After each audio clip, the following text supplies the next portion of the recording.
Give me your gum. What you guys are talking about. This is that's awesome. Stop saying that. Or why don't you say something like, Let me think. how long have we been married? Oh, Well, not necessarily.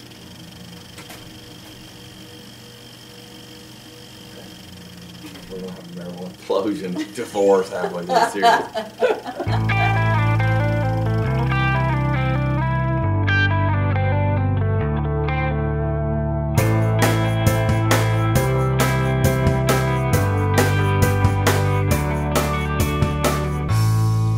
How long have we been married?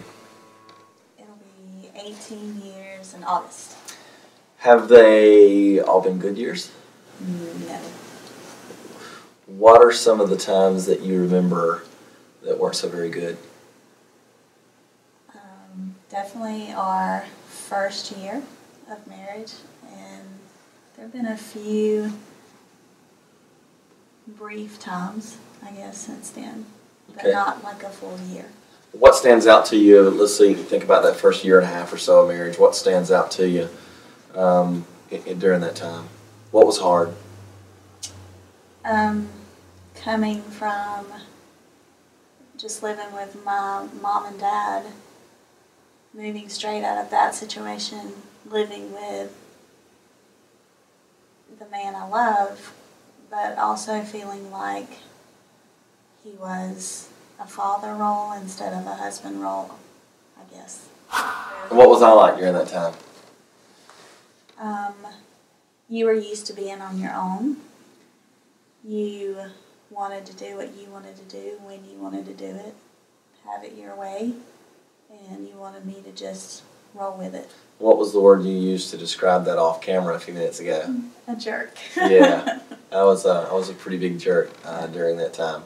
So you came into the marriage with a lot of insecurities. I came into the marriage with a lot of self-centeredness and just kind of wanting to do my own thing when I wanted to do it. And that was a cocktail for a lot of problems.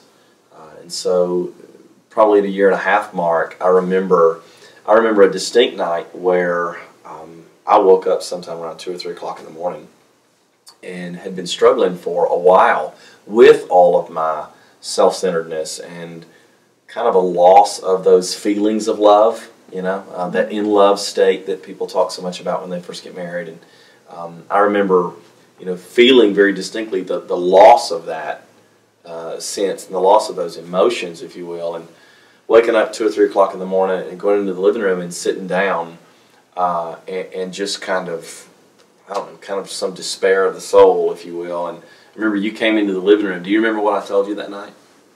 You told me that you didn't think you loved me anymore.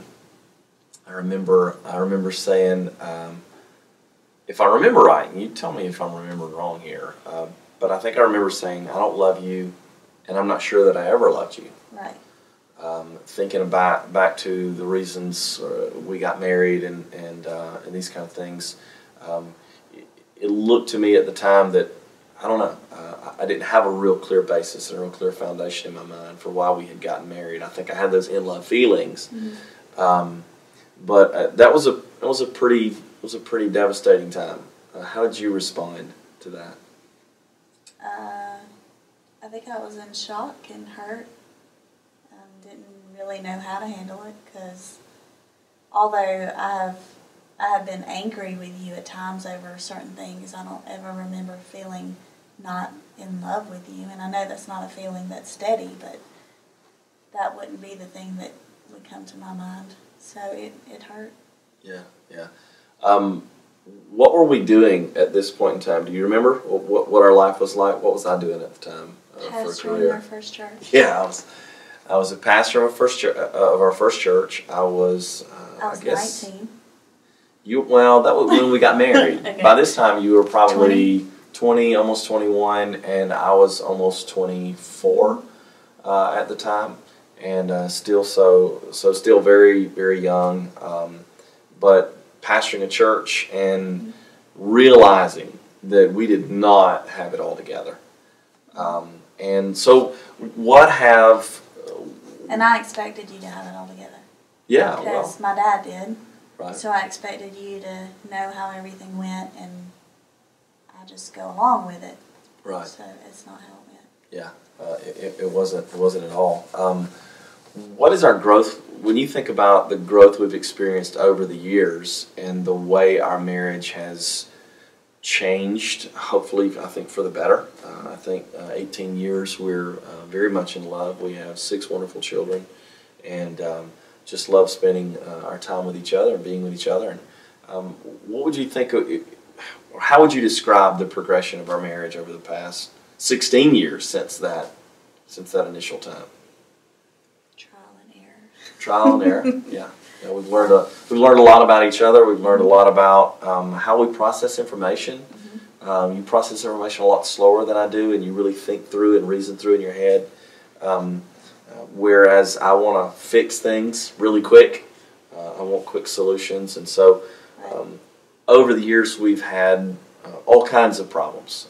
I mean, really, that the problems span the range of marital problems that people will go through. And so it's been a demonstration to me, I think, the whole time that we've been married, that we're 2 sinners, trying to learn how to live with one another in such a way that Christ is being formed in us, and that's shaping and changing our life. So I'm excited about the series you're doing, Marriage in the Mirror. And a little nervous at the same time about what all you're going to be talking about and revealing about our marriage, and how imperfect we are. What are some of the topics that you're going to be going through? Well, mainly I'm just going to be talking about how imperfect you are. Right. But other than that, no. We're going to look at a lot of different things. We're going to look at some of culture's perception, the prevailing culture's perception about what marriage is, what marriage is from a biblical standpoint, the idea of covenant marriage and what is that, understanding marriage primarily as a living portrait of Christ's love for His church. Ephesians chapter 5 teaches a lot about marriage being this portrait of how Jesus loved His church, how He sacrificed for His church, how He gave Himself up for His church. And so we're going to be looking at the biblical definitions for marriage. We're also going to be looking at just the power of a promise. I think the second message in the series is going to be helping us to see how we're really liberated and freed up by making a willing commitment that we call a covenant of marriage with each other. We're going to be looking at marriage as friendship. I think it's tragic how many marriages can't really be described as intimate friendships. I think we have that one down. Yeah, I think we're incredible friends, and 18 years of being best friends with ups and downs, all the highs and lows that come along with that, and so we really want to help people be able to see and even cultivate their life in friendship together, and also the way that our friendship towards one another should be used to help one another mirror the person and work of Jesus Christ in our lives. And so there is a strong sanctifying influence in marriage and how we're supposed to be speaking the truth of the gospel to each other, getting better and better at that. We're also going to be looking at some controversial subjects like submission in a marriage, what headship in a marriage is. And so we really, really want to take those from a thoroughly biblical understanding and to understand those controversial topics. We're also going to look at issues such as oneness in marriage, what the fabric of unity is supposed to be like in the marriage, as well as of sex. We're going to talk about, I think, the seventh message in the series is 2 intimate friends who love each other incredibly, who live in a covenant of sacrificial love together, what sex is supposed to be like in that relationship.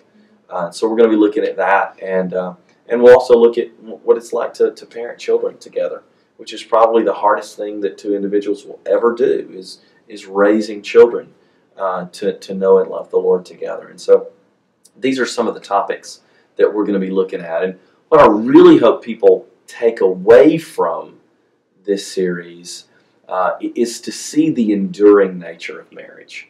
And no matter what your marriage is like right now, that through the power of the gospel and its application in our lives, in our everyday relationships with each other, that our marriages can improve, and they can improve dramatically. Marriages that are absolutely on the brink and in danger of just the fabric of that marriage being torn apart, those marriages can be restored. The gospel teaches us that there is no one beyond its grasp and its transformation. Jesus in his life has accomplished everything we should accomplish. In his death, he has paid for all of our sins and all of our failures. And in his resurrection, he's empowered us to live a marriage of endurance, a marriage that is permanent, a marriage that does demonstrate that Jesus will absolutely never give up on his church. And so we can live in a way where we never give up on each other. And this series is meant to really explore that. And I hope that everybody will join with us for that. So this is a marriage series. What are single people going to learn from this series?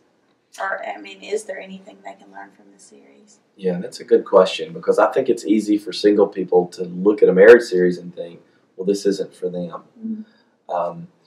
Here's the thing. First and foremost, marriage is supposed to be a portrait of Christ and his church in a covenant relationship. Well, if you're a single person and you have a relationship with Jesus Christ, then you are in that covenant relationship with Jesus.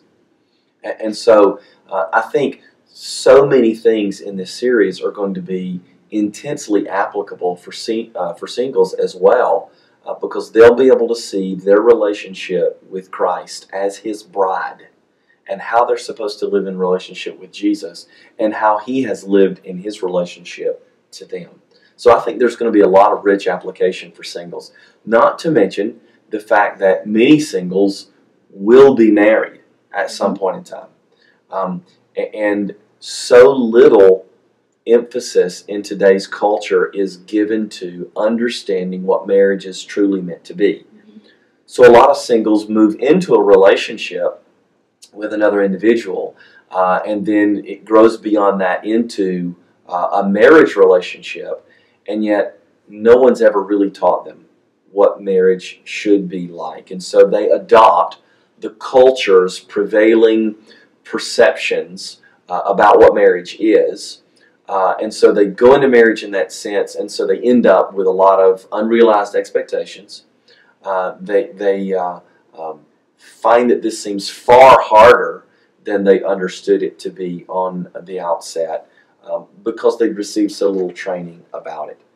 So I do want for singles to know what they should be looking for in a spouse, in a prospective spouse. I want them to know what they should be expecting of that person, and how they're supposed to live in relationship with that person in the context of a covenant.